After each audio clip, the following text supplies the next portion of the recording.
Que se produit-il lorsqu'un chef d'État à la tête d'une puissance atomique choisit de sang-froid d'activer le levier que l'Europe redoute avec angoisse depuis plus d'une génération? Il y a à peine 3 jours, Vladimir Poutine a enclenché une manœuvre qui s'apparente à une bombe énergétique larguée au cœur du vieux continent.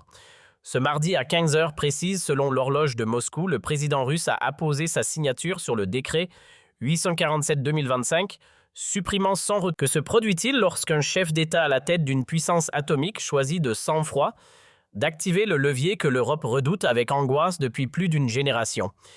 Il y a à peine 3 jours, Vladimir Poutine a enclenché une manœuvre qui s'apparente à une bombe énergétique larguée au cœur du vieux continent.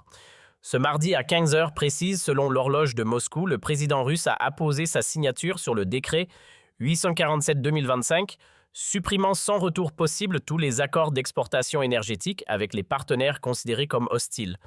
3 heures plus tard, à 18 heures, Gazprom fermait concrètement chaque conduit alimentant l'Europe en gaz naturel. L'Europe a été plongée dans ce qui ne peut être décrit que comme un nouvel âge sombre. J'écris ceci depuis un café historique du centre de Vienne, et la scène autour de moi raconte l'histoire plus puissamment que n'importe quelle donnée économique ne pourrait jamais le faire. Les gens portent des manteaux beaucoup plus lourds que la normale parce que de nombreux bâtiments ont minimisé le chauffage pour la conservation de l'énergie. Les thermostats qui affichaient autrefois 20 degrés affichent maintenant 16 degrés Celsius. Les familles dorment dans des vêtements épais et l'atmosphère psychologique est passée de la confiance au mode survie pratiquement du jour au lendemain. J'ai passé ma carrière à analyser comment les grandes puissances utilisent l'effet de levier stratégique pour remodeler l'ordre mondial. Et ce que Poutine a exécuté représente la frappe non militaire la plus dévastatrice contre un bloc de puissance majeure de l'histoire moderne. Ce n'est pas une perturbation temporaire, c'est une dégradation civilisationnelle systématique, conçu pour réduire de manière permanente la capacité de l'Europe à fonctionner comme une puissance mondiale. La mise en œuvre technique a été rapide et complète. Nord Stream, Turk Stream et le pipeline Yamal, toutes les routes ont été complètement coupées en quelques heures. L'Europe est passée de la réception d'environ 400 millions de mètres cubes de gaz russe par jour à zéro absolu. L'infrastructure existait, les contrats existaient, les relations économiques existaient, mais Poutine les a éliminés avec une seule décision qui ne peut pas être inversée par la négociation ou le compromis. L'effondrement économique immédiat a dépassé même les scénarios les plus pessimistes. En 24 heures, les prix du gaz naturel européen ont été multipliés par 10. Les marchés de l'énergie se sont effondrés, les bourses sont entrées en chute libre et l'euro a perdu 15% de sa valeur par rapport au dollar.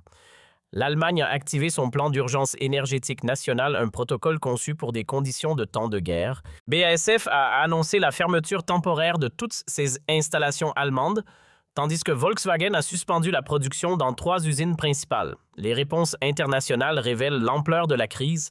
La France a émis des avertissements concernant l'hiver le plus difficile depuis la Seconde Guerre mondiale et a imposé une limite de 15 degrés dans les bâtiments publics. L'Italie a déclaré un état de guerre énergétique et a autorisé la saisie de carburant privé pour la survie nationale. Les Pays-Bas envisagent de rouvrir des mines de charbon fermées il y a une décennie dans le cadre de progrès environnementaux. Ce ne sont pas des ajustements de politique énergétique, ce sont des mesures d'urgence pour la survie civilisationnelle. Les motivations stratégiques de Poutine opèrent sur plusieurs niveaux que les analystes occidentaux peinent à comprendre de manière cohérente. Du point de vue du Kremlin, l'Europe a utilisé le gaz russe pour financer ses économies, tout en fournissant simultanément un soutien militaire contre la Russie en Ukraine. Cela représente l'asymétrie stratégique ultime. Poutine peut paralyser complètement les économies européennes sans tirer un seul coup de feu, tandis que toute la réponse de l'Europe dépend de l'aide militaire à un tiers. Les marchés alternatifs asiatiques que la Russie a construits au cours des 3 dernières années peuvent absorber tout le gaz que l'Europe consommait auparavant. Ce n'était pas une improvisation désespérée, mais une préparation systématique pour exactement ce moment. Le facteur chinois révèle la coordination géopolitique plus large derrière cette décision. Xi Jinping a tenu une session de coordination secrète par vidéoconférence dimanche avant la décision de Poutine. La Chine a immédiatement annoncé qu'elle achèterait tout le gaz russe rejeté par l'Europe, créant un scénario gagnant-gagnant pour les 2 puissances autoritaires. La Chine obtient de l'énergie russe bon marché tout en vendant des produits manufacturés alternatifs à une Europe désespérée à des prix premium. L'ascension soudaine de la Turquie à une importance stratégique démontre à quelle vitesse l'effet de levier géopolitique peut changer. Erdogan contrôle désormais le seul pipeline russe encore opérationnel sur le territoire européen via Turkstream. La Turquie s'est positionnée comme médiateur énergétique neutre, mais exige des concessions politiques massives, notamment la fin de toutes les sanctions européennes, le soutien aux opérations militaires syriennes et la reconnaissance de la République turque de Chypre du Nord. La crise sociale et humanitaire émergeant à travers l'Europe révèle le coût humain de ce qui équivaut à une guerre énergétique contre les populations civiles. Les hôpitaux européens signalent une augmentation de 400% des cas d'hypothermie. Des personnes âgées meurent de froid dans leur propre maison. La Pologne distribue des couvertures et des poêles d'urgence aux familles confrontées à des températures de moins 25 degrés Celsius. 2 millions de foyers français ne peuvent pas chauffer leur logement à des températures minimales de survie. Les mouvements sociaux révolutionnaires émergent à travers l'Europe, indiquent des conséquences politiques qui s'étendent bien au-delà de la politique énergétique. Les Gilets jaunes sont revenus à Paris exigeant le retrait de l'organisation du traité de l'Atlantique Nord, la normalisation avec la Russie et la fin du suicide énergétique européen. Des manifestations de masse à Berlin ont forcé Scholz à annuler des apparitions publiques. L'Italie fait face à des grèves générales indéfinies jusqu'à ce que des relations énergétiques normales soient rétablies. Les implications civilisationnelles englobent la reconnaissance qu'un continent incapable de garantir le chauffage de base pour sa population ne peut pas projeter de pouvoir militaire, économique ou diplomatique mondial. La capacité européenne à maintenir les obligations de l'Organisation du traité de l'Atlantique Nord devient questionnable lorsque les populations domestiques font face à des crises de survie. La production industrielle s'effondre lorsque les coûts énergétiques dépassent les marges bénéficiaires. La stabilité financière s'érode lorsque la sécurité énergétique disparaît. Les implications stratégiques incluent la dégradation permanente de l'influence européenne dans les affaires mondiales lorsque les dépendances infrastructurelles de base ne peuvent pas être garanties.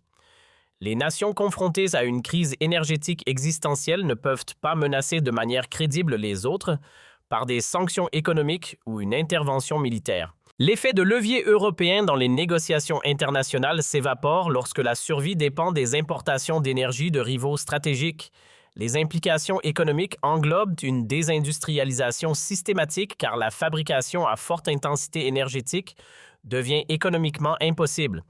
Les industries chimiques allemandes, la production d'acier française et la fabrication italienne ne peuvent pas fonctionner de manière rentable avec des coûts énergétiques augmentés par des facteurs de 10 ou plus. La compétitivité économique européenne disparaît de manière permanente lorsque les fondations énergétiques s'effondrent. Les implications technologiques incluent l'incapacité européenne à maintenir des processus industriels avancés nécessitant un approvisionnement énergétique fiable. Les capacités de recherche et de développement se détériorent lorsque les universités et les laboratoires ne peuvent pas se permettre les coûts énergétiques opérationnels. Le leadership technologique européen s'érode lorsque l'infrastructure industrielle de base devient insoutenable. Les implications démographiques englobent le déplacement potentiel de population car les villes européennes deviennent inhabitables pendant les mois d'hiver sans chauffage adéquat. Les schémas migratoires peuvent s'inverser lorsque les populations européennes recherchent des climats plus chauds ou des régions offrant un accès énergétique fiable. La civilisation urbaine nécessite une infrastructure énergétique que Poutine a éliminée. Les implications militaires incluent la dégradation des capacités de défense européennes lorsque les ressources énergétiques doivent être allouées à la survie civile plutôt qu'aux opérations militaires. Les engagements de l'Organisation du traité de l'Atlantique Nord deviennent impossibles à maintenir lorsque les nations membres font face à des urgences énergétiques domestiques. La production industrielle militaire européenne s'effondre lorsque les coûts énergétiques dépassent les niveaux durables. Les implications d'alliance englobent la fracture potentielle de l'unité européenne, car les nations se disputent désespérément des approvisionnements énergétiques alternatifs limités. La solidarité disparaît lorsque la survie est en jeu. L'intégration européenne se dissout lorsque les États membres poursuivent des stratégies indépendantes de sécurité énergétique par des arrangements bilatéraux avec des fournisseurs d'énergie. Poutine a peut-être condamné des millions d'Européens à geler cet hiver, mais il a également potentiellement condamné toute l'Europe à des décennies de déclin économique et d'insignifiance géopolitique. Un continent qui ne peut pas garantir le chauffage de base pour sa population ne peut pas prétendre de manière crédible au statut de puissance mondiale ni au leadership international. Au XXIe siècle, celui qui contrôle l'énergie contrôle le destin de civilisations entières. L'hiver énergétique n'est pas seulement une métaphore, c'est la nouvelle réalité pour un continent qui a parié sa prospérité sur la stabilité